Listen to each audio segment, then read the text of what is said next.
ગાંધીએ કર્યા છે, પોતાના કાર્યકર્તાઓ ઉપર, પોતાના નેતાઓ ઉપર કર્યા છે, જો કે એમનો આંતરિક પ્રશ્ન છે. પણ તમે જે પ્રશ્ન મને પૂછી રહ્યા છો ને એનો હું તમને જવાબ આપું કે કોંગ્રેસના નેતાઓ અથવા તો કોંગ્રેસના કાર્યકર્તાઓ ભારતીય જનતા પાર્ટીમાં કેમ પડે છે, તો એનું મુખ્ય કારણ એ છે કે કોઈ પણ વ્યક્તિ જ્યારે જાહેર જીવન સ્વીકારે, સામાજિક જાહેર જીવન સ્વીકારે, ત્યારે કોઈના કોઈ પક્ષને બનો માધ્યમ બનાવતો હોય છે. કારણ કે એ વ્યક્તિ એકલો પોતે પોતાના બલબૂતા ઉપર એવી રીતે જીતી શકતો નથી હોતો. કદાચ કોઈ જીતતા હોય છે, પરંતુ એ 1000માં એક વ્યક્તિ હોય છે.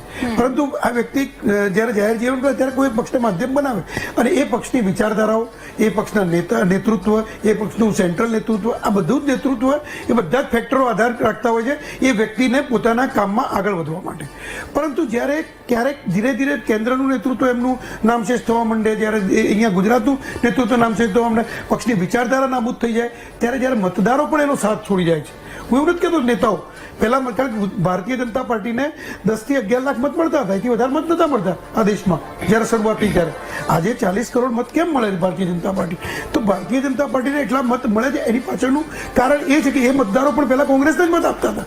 તો એ મતદારો પણ ગયા ભારતીય જનતા પાર્ટી. એની પાછળનું કારણ એ હતું કે કોંગ્રેસ જ્યારે સારી સત્તા આપતી કોંગ્રેસની જોડે રહ્યા, કોંગ્રેસની જ્યારે નેતૃત્વમાં તકલીફ થઈ, એ પછી કોંગ્રેસની દિશામાં તકલીફ થઈ, કોંગ્રેસની નીતિમાં તકલીફ થઈ અને કોંગ્રેસની સત્તા ચલાવવાની પદ્ધતિમાં તકલીફ થઈ.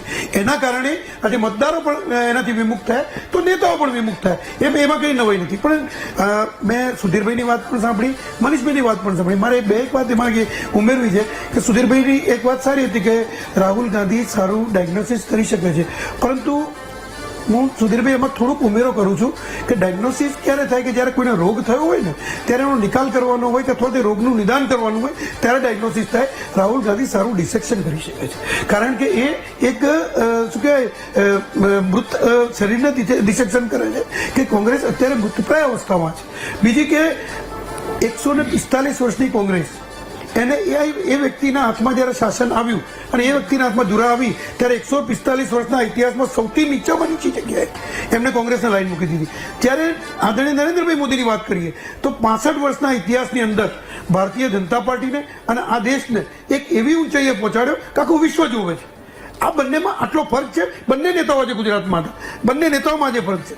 મનીષભાઈ પણ બહુ સારી વાત કરી, 4-5 વખત એમને ઉલ્લેખ પણ કર્યો કે ગાંધી સરદારનું ગુજરાત, ગાંધી સરદારનું ગુજરાત. રાહુલ ગાંધી પણ બોલ્યા કે ગુજરાતે સારા લીડર ભારતને આપ્યા છે, દેશને આપ્યા છે. વાત સાચી છે. ગાંધી સરદાર, નરેન્દ્રભાઈ મોદી, અમિતભાઈ શાહ આ સારા લીડર આપ્યા છે.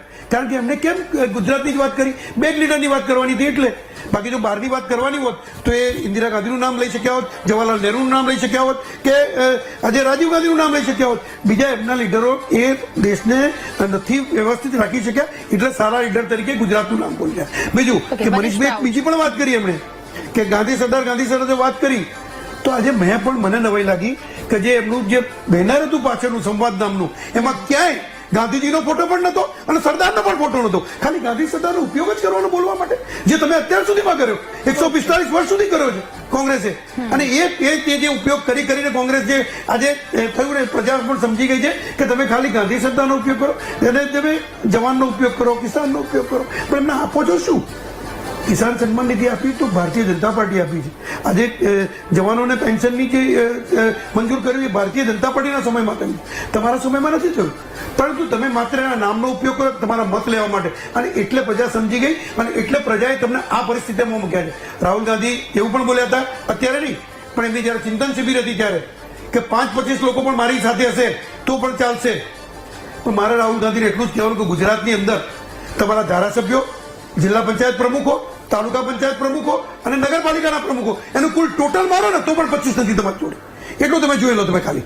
એટલે તમે કઈ પરિસ્થિતિમાં છો. અને પછી અમે 2027માં અમે ગુજરાત જીતીશું. દિલ બહેલાને કે લીએ ગાલિબ એ ખ્યાલ અચ્છા હે. સપના જોવાની દરેકને આદત હોય, અને એ સપના જોવાની તમને આદત હોય, ગુજરાતના તમારા કોંગ્રેસના નેતાઓને આદત હોય. પણ ગુજરાતની જનતા જાગૃત છે અને ગુજરાતની જનતાએ તમને જમીન બતાવી દીધી છે. અને 68માંથી એક જ નગરપાલિકા તમારી જોડે આવી છે. એટલે ગુજરાતની જનતાએ તમારી જમીન ક્યાં છે એ તમને બતાવી છે. એટલે તમારા પગ નીચે જમીન નથી અને તમે ત્યાં મકાન બનાવવાનો વિચાર કરો. આ એ જ રાહુલ ગાંધી કે જયારે એને ભૂકંપ માપવાનું યંત્ર લઈને આવ્યા છે, પણ મકાન તો પડી ગયું. હવે શું ભૂકંપ માપશો તમે? ઓકે ચલો.